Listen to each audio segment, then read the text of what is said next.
Brodes Media.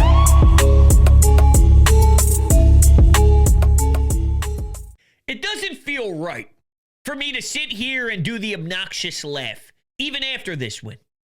And I've been very vocal about appreciating the run that the Eagles are on. Appreciating every single moment of Jalen Hurts, because one day you're going to look back and you're going to cry, hoping and praying you can find someone as magnificent as QB1. And I stand by that. I want you to think of this episode as an opportunity for me to just get a lot off my chest. But by Tuesday, Wednesday, I know I'll probably feel differently. I think maybe I'm wrong, but I'm ticked off. And I normally appreciate 4-0 starts, going on the road, beating a Bucs team that was undefeated, 100-degree weather, all that in play. Thinking you're due for a loss eventually. These first 4 games were very difficult on paper and blah, blah, blah, blah, blah. I'm normally more than just a glass being half filled with this group with their consistent level of winning. They deserve a long leash and a big benefit of the doubt. And I still believe in them, obviously. But for the short term, let me get a lot of things off my chest and don't rip me for it, big picture. That second half is disgraceful. And I go back to something that I feel in my core, and there is something structurally fucking flawed.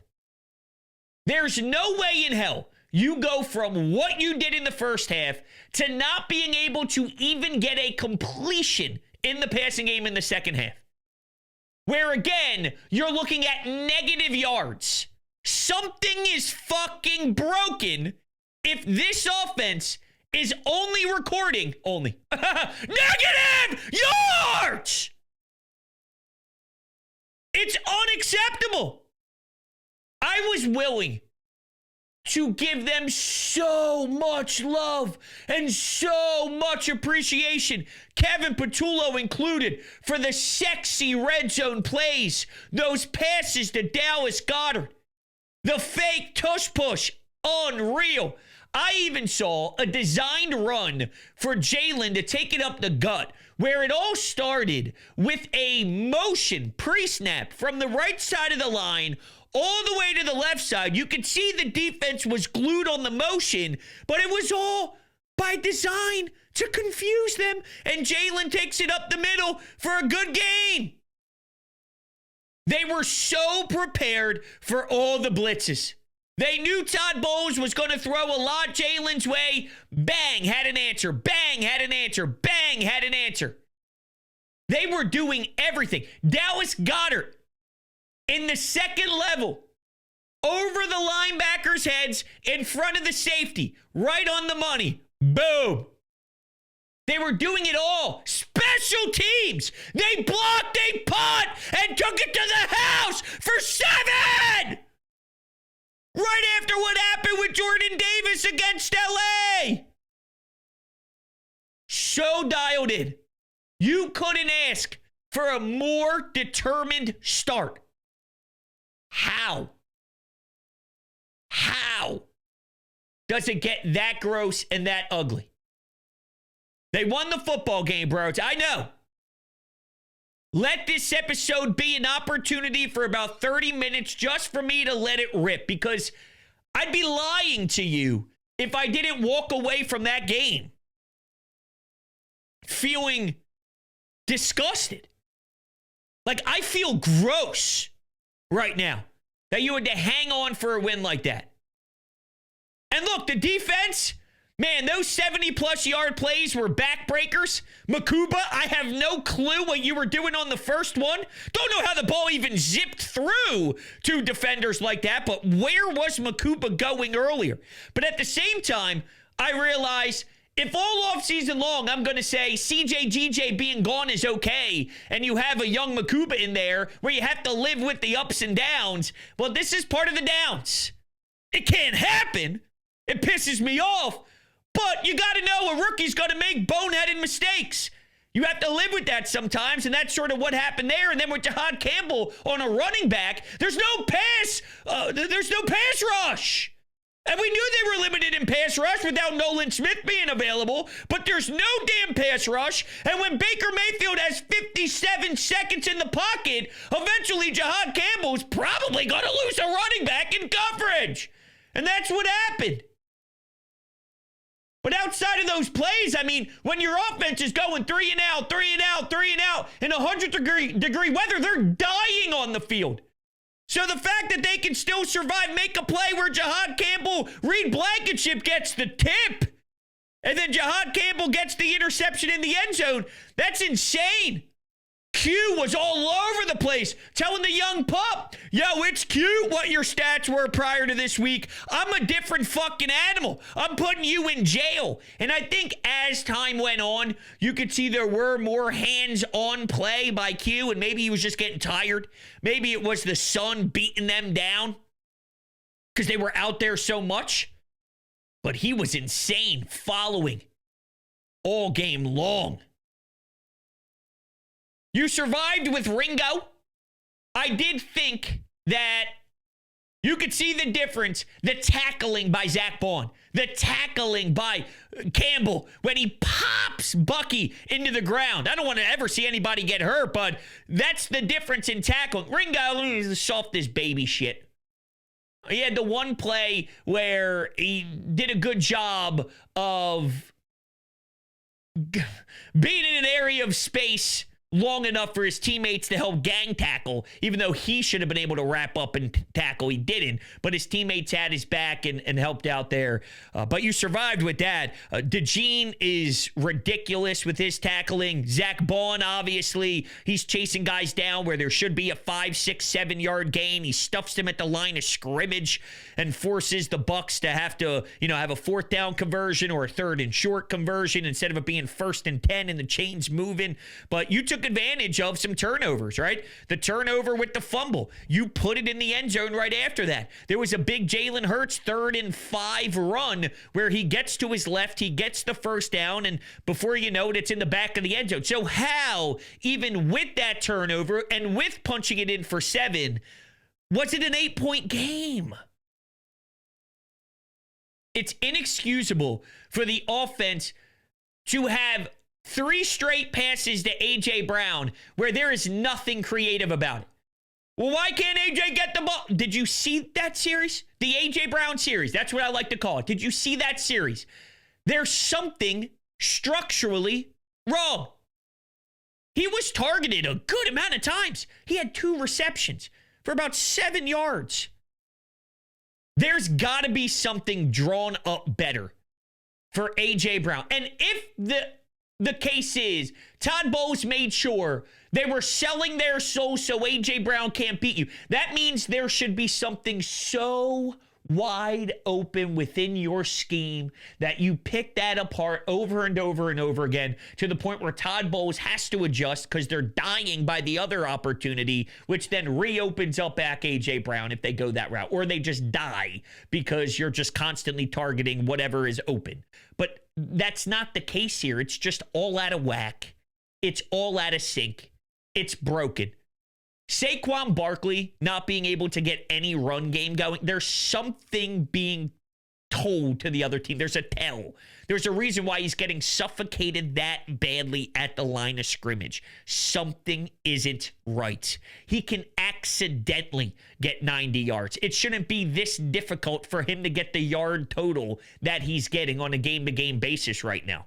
Hell, it got to the point where he was reaching out to Adrian Peterson asking why maybe there's some tells going on. So there's something happening because there was a viral video with him and the way his head moves pre-snap and the way that his head is moving on passing downs compared to running downs. And that's one example of a tell. But I'm telling you, the pistol, the formations, people have been screaming from the mountaintop since week 1 that there is something so basic and vanilla and stupid and fraudulent about the way Kevin Patullo is trying to run the football and establish Saquon Barkley within this scheme. I don't understand. It really pisses me off, and it makes my blood boil. Jalen Hurts on the win. Great team win. Another gritty win coming in and finding a way. Of course. And I do want that to be the number one thought. That is something that I do enjoy and take a lot of pride in. They're 4-0 again. You can't stop them. If you're not going to beat them when you're up 26-7, and you allow the Birds to fight back and crawl back and win that game, then how will you beat them? And I don't want to hear for a damn second, well, you got lucky because there was no Mike Evans. No. You didn't get lucky. We had no Nolan Smith. Nolan Smith is our best pass rusher. We didn't have our best pass rusher. And that's part of this. You need to have depth. You need to have answers for when you lose guys. We didn't have Lane Johnson. Lane Johnson had to leave the game. We traded with the Jacksonville Jags for a Fred Johnson. We had Matt Pryor in this game. He stinks. Jalen Carter was on the sideline for a bit. That's the nature of the beast. That's part of being a winning culture and a winning DNA. You got to be able to withstand that stuff. That's how championship caliber teams are built. And speaking of that fire, that snarl that I saw at a Q early, you got to find that line, right? Because I actually love the fact that he's getting in the face of Wirfs. That's a big dude. You got to pick your battles properly in this league. And for a second, I went, is that really the battle you want to show? But I like that. With that said, though, you got to show emotion within the right frame of mind, if that makes sense. It's got to be controlled emotion. Cooper DeJean with the AI step over. These are penalties now. And it's stupid that it's penalties. The league blows. The NFL sucks when it comes to those type of penalties. But it's a penalty. You're not going to change the league if you continue to do it. You're just going to continue to get flagged. So, Coop, you can't do the step over. And Q, you can't get in the face of anybody, even if Baker Mayfield's chirping at you first. You got to be better. So part of me loves the intuition there and just that nastiness and the... I mean, here's Q. Seriously, think about it. Quinyon Mitchell is staring in the face of Wirfs and grabbing his face mask and letting him know it's going to be a long day. That means something. That sends a message. That sets a tone. But I can't have you giving the other team a bunch of yards because they were not disciplined today. And let me take a shot at Nick Sirianni for a second. Was Nick Sirianni controlling his emotions when he's barking at the other team's quarterback as the Eagles start to crumble? Coach. Nah, that doesn't fly with me. I don't want to see replays of you barking at players on the other team when your offensive unit is lost. When your offensive unit, you can't be playing Tommy Toughnuts and then hold on for a win. And, you see your team was straight up flatlining. Dead offensively, literally dead. Yet you're worried about what the other QB is doing. How about we focus on why we look like a big pile of you-know-what? How come you're not focusing on the fact that we need to get back to detailed football? That irritates me. I love Nick Sirianni. Need to get stuff off my chest. Like how much I love my Emilio cigars. Old school roots, new school attitude, locally owned, third generation, made at Fabrico Veja Negra, Nicaragua. This is the only cigar to smoke. It's the best cigar to ever touch my lips. And do me a favor, if you are a cigar smoker, go to their website down below in the description. You can utilize promo code Brodes10 at checkout for 10% off your purchase and buy yourself some Emilio cigars. There's so many options for you to choose from. And when the Eagles kick ass and they get another W, whether it's beautiful for all 4 quarters, whether it's only lovely for 2 quarters and the other 2, your ass is tight, however it goes, who knows? But there's going to be another W in the win column, and you can go out back and puff on this beauty for a nice late evening cigar after a victory. It'll be a celebratory cigar. There's only one. And I mean one cigar for you all to enjoy. That's an Emilio cigar.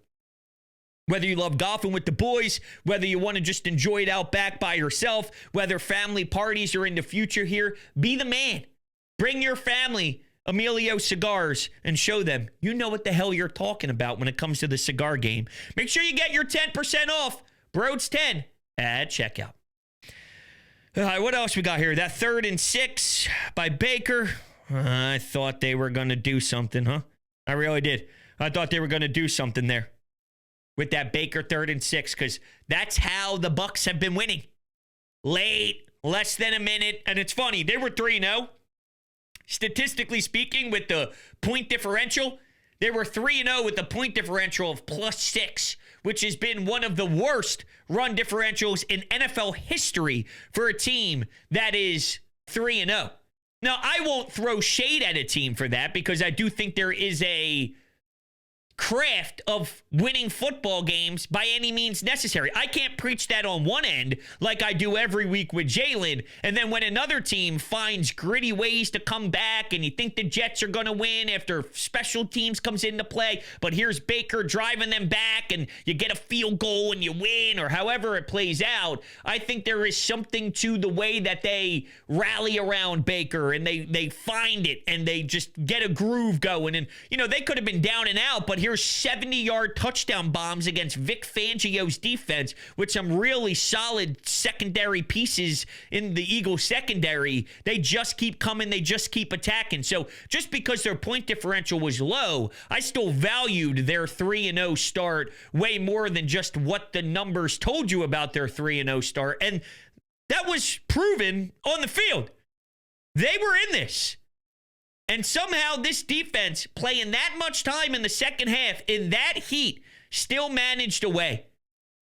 You got to give them all the love in the world. And Kevin Patullo, man, he owes them dinner, breakfast, lunch, brunch, whatever the hell it is, dessert, whatever they want.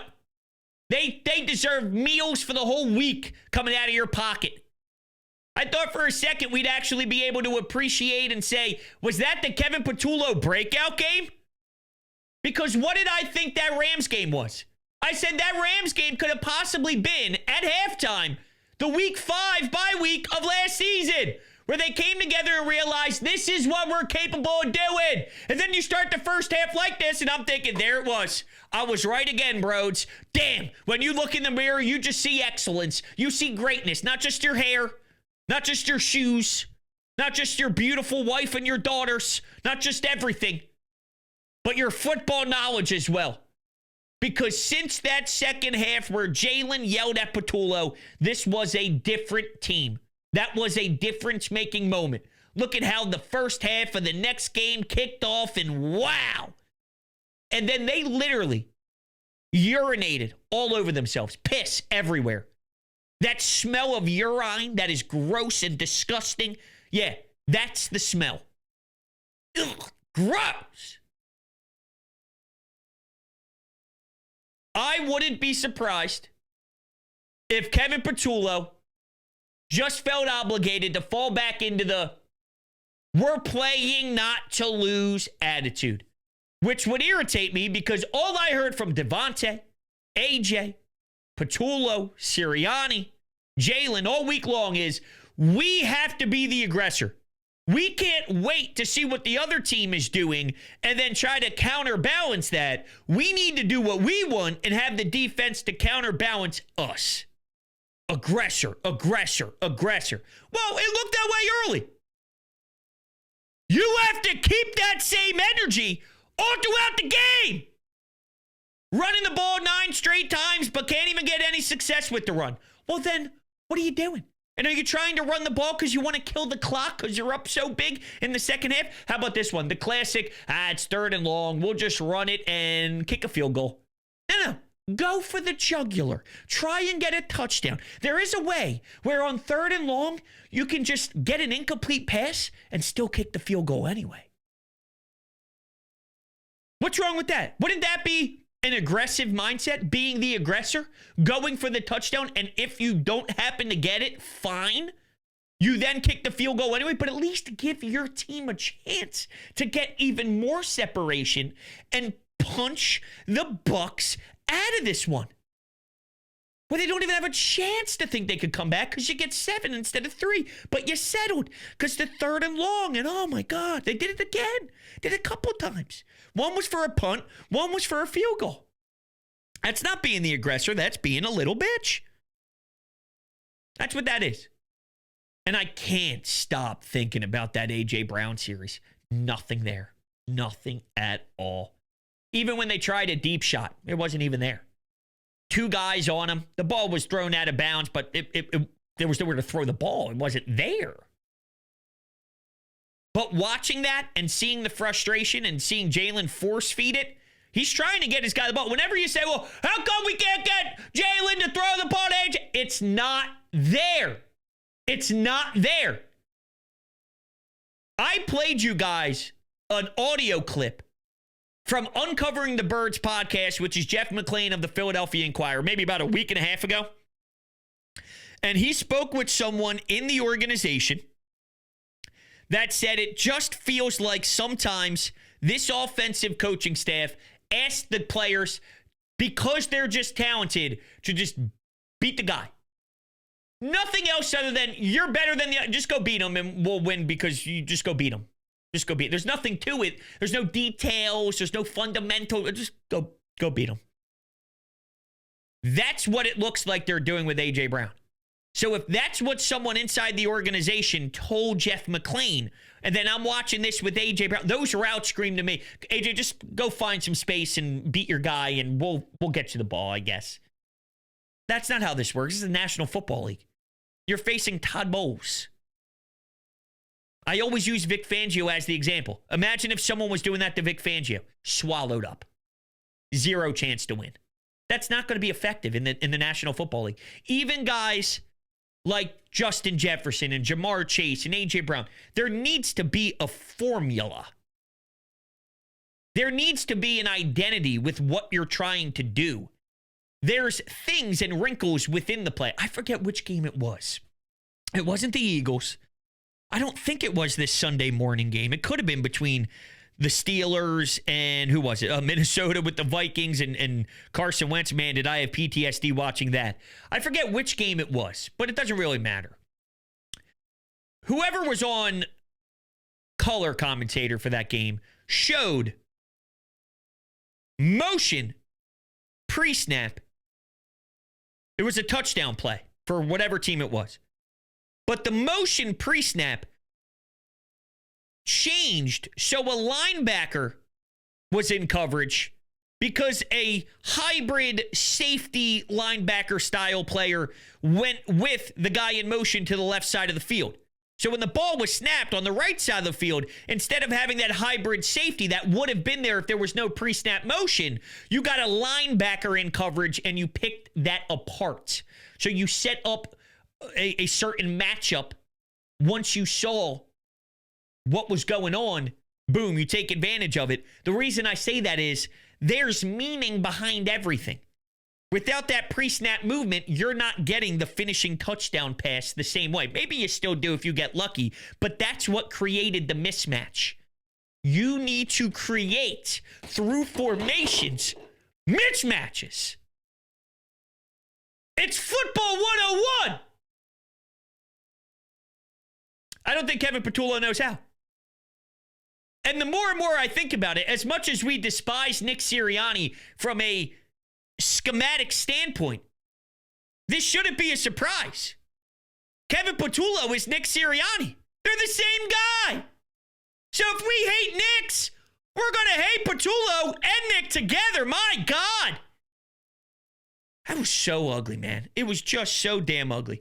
We're going to get to your phone calls. But first, DraftKings, your season, your shot. The NFL season is rolling, and every touchdown can bring you closer to a payout with DraftKings Sportsbook, an official sports betting partner of the NFL. From first touchdown score to anytime touchdown props or the thrill of live in-game betting, every snap is loaded with opportunity. So how about anytime touchdowns on Monday Night Football? How about you take a look at player props for the wide receivers, for the running backs, you name it. And new customers, this one is for you.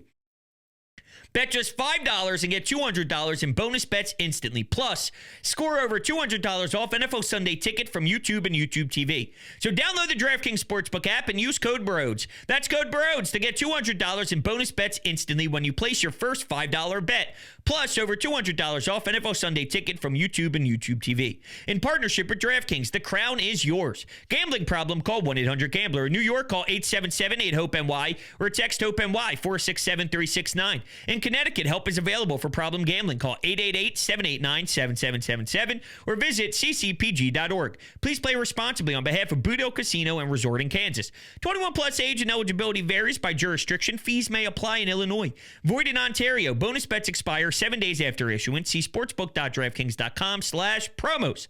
NFL Sunday Ticket offer for new subscribers only and auto renews until canceled. Digital games and commercial use excluded. Restrictions apply. Additional NFL Sunday Ticket terms at youtube.com/go/NFL Sunday Ticket/terms. Limited time offer.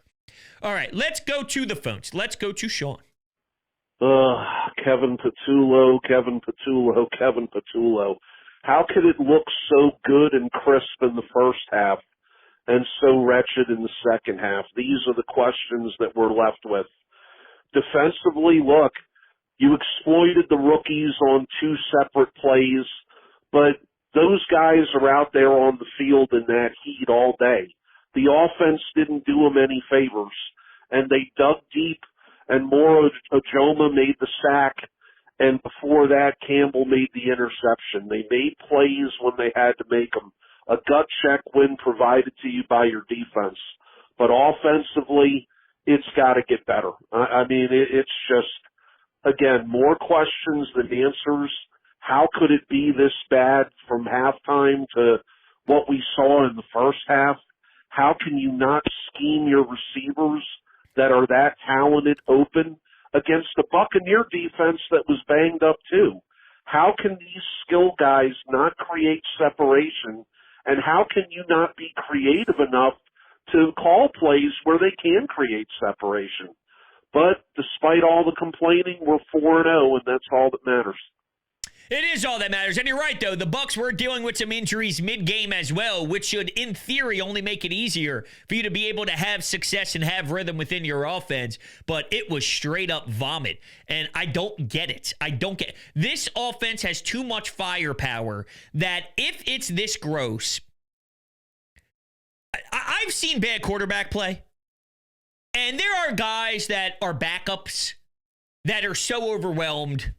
They're seeing ghosts, not even Sam Darnold level ghosts. It's just they're running around like a chicken with their head cut off, and there's just 0% chance of any success. We've all seen that, right? Maybe it's a second-string quarterback or a third-string quarterback, and I feel bad for the coaches.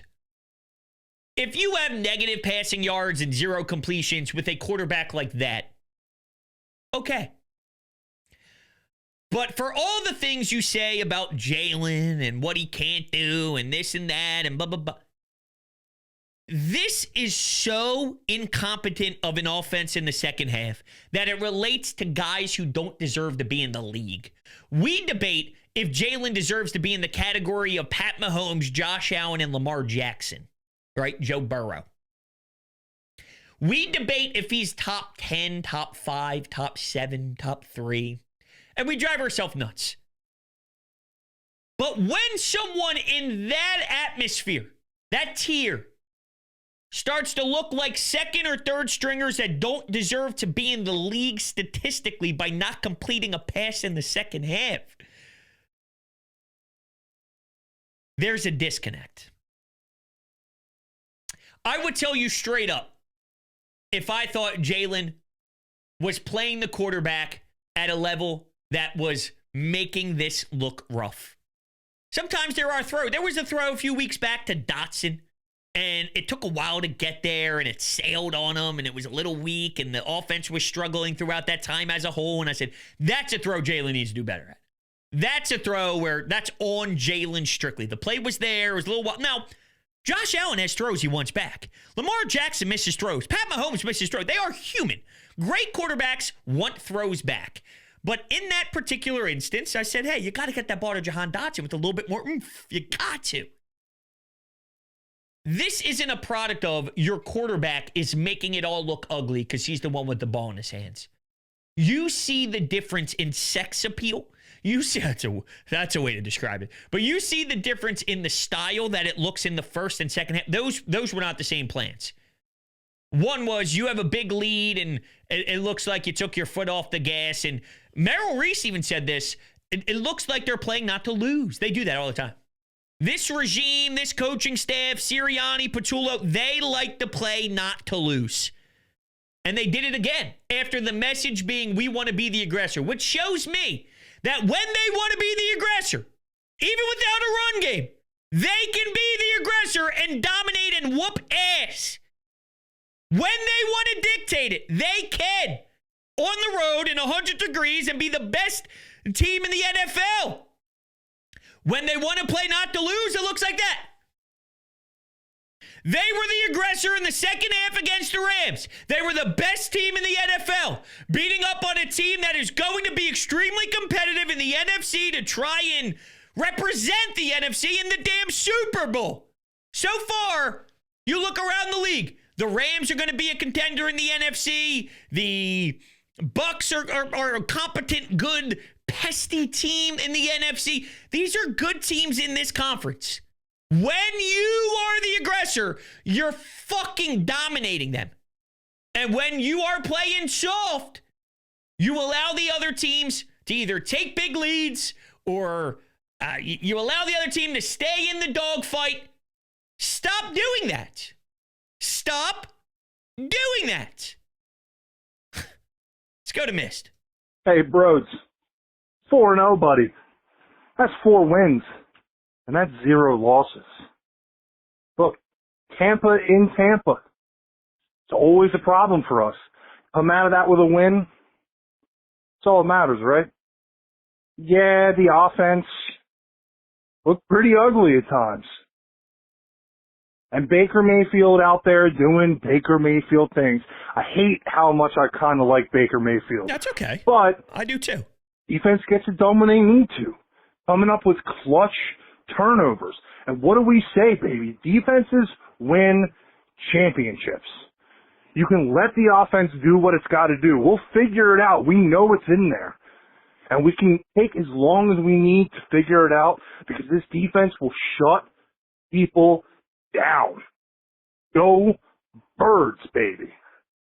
Appreciate the call. Positive spin on it. I'm okay with that because I think that's a good example, Mist, of where I'm most likely going to be. Like, here I am ripping Nick Sirianni, right? Here I am. Well, I'm going to rip Patullo probably all week long, but the whole Sirianni to Baker Mayfield thing, that's an in-the-moment thing. I'm aggravated, but your stance on it of they're still winning throughout this pain. But, you know, to be fair, one of my key takeaways throughout this September stretch was I'm okay with it in September. I'm okay with ugly wins and greasy wins and all, but it's got to change, right? Like, it does have to change. It's not something, they do this every, no, I get it. They win, and I'm a firm believer, and they keep winning. So I don't want to be hypocritical or anything like that because I do believe in their style of winning. There's something special about it, but you can't do this all year. You just can't. I'm sorry. I can't allow it. I can't. It does need to evolve. It was always about evolving. It's okay if this is what you look like early, but there's steps in the right direction. It doesn't look like they have any answers to get the run game going. It doesn't look like they have any answers. And I wonder if it's as simple as they're just too blah. It's so glaring and obvious when they're running. The pistol, the formation, like, come on, man. If it's that dumb and that stupid, that's a fireable offense from a coaching staff. I feel we should be so far past that. That's coaching football 101 if you're coaching football in Pop Warner. You're worried about running out of formations that are so easy to see. I'd say, hey, everyone, I'm a third base coach, right? Or I'm a manager. I'm going, hatch the indicator, and I'm going to go to my belt for bunt. Huh? That's what I learned when I was 7.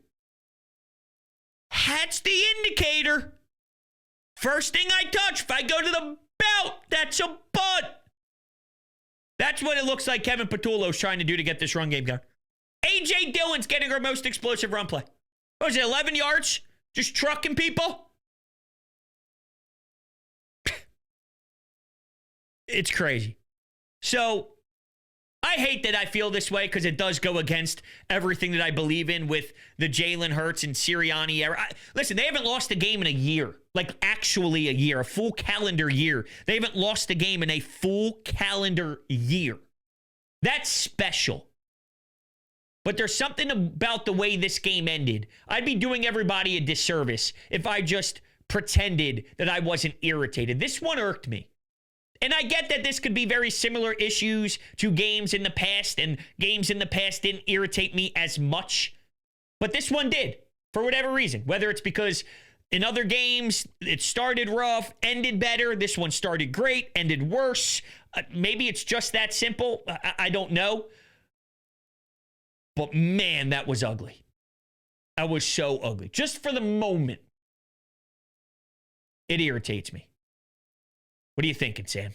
All right, another Eagles win. I will definitely take it. We are now leaving September with a 2-game lead on the division, and we also have 3 straight wins against 3 of the 5 division winners that we will be playing this year. That's Kansas City, Rams, and here with the Bucs. Those are 3 really big wins. We've only got 2 more division winners we got to play. Schedule's getting easier from here. But October is where the style points need to start kicking in. September, I just want the wins. But October, it's got to start looking better with Patullo. Got to start looking better with the offense. Defense is going to get a lot better when Nolan Smith and Nakobe Dean come back. But style points are going to start to matter next weekend. Go Birds, 4-0. No, that's cool. I like that. I like that. Co-sign that. We're starting to look for some style points for sure. And listen, ladies and gentlemen, I would love, but I don't need 2 halves of elite football. Hear me out. Hear me out. That sounded nuts. I know. I'll take a half of elite football and a second half of above average football offensively. You're winning that football game 100 times. If you are elite for a half of football and above average for the next half of football, you are dominating that game. My point is, it doesn't need to be perfect. I'm not asking for perfection. They're humans. There'll be a drop pass. There'll be a 3-and-out. Hell, there may be back-to-back 3-and-outs. That's okay. It can't go from we can't complete a pass and we are getting negative yards in multiple games in a row in certain halves, and we have almost a perfect QBR. There is a disconnect when that's happening. That's 2 totally different extremes. Negative yards consistently week after week in a half of football. Unacceptable. Unacceptable. 0 completions. Unacceptable. I don't care if you're not as special as you were in the first half and you were just good in the second half. You win this game by 24 if that's the case. I'm not asking for 100% perfection. But we got to get this thing going where the bad isn't you are a 0-win football team. Because the bad is you're a 0-win football team. It's just nuts. All right, everybody, that's going to do it for this episode. I greatly appreciate it. If I didn't take your call, we will continue to rock calls on the Anytime Hotline throughout the week here, 856-442-9805. Real quickly, I do throw this in there once in a blue moon, but if you are interested on taking these podcasts that I do on YouTube on the road with you, Apple Podcasts, Spotify, if you search either Brodes Media or Sports Talk with Brodes and you subscribe over there, you can obviously take me on the road with you and listen, whether you're on the car rides or you're at the gym or something of that nature. I'm sure that'll fire you up. Leave a 5-star rating and a review. That would mean the absolute world with me. It would mean the absolute world to me. I'm clearly running out of gas. It's like I'm playing in 100-degree weather. All right, and my offense kept going 3-and-out, and I'm out there huffing and puffing. That's where I'm at. I'm going to go smoke an Emilio cigar. You guys are the best. I love you. Talk to you on the next one. Go Birds.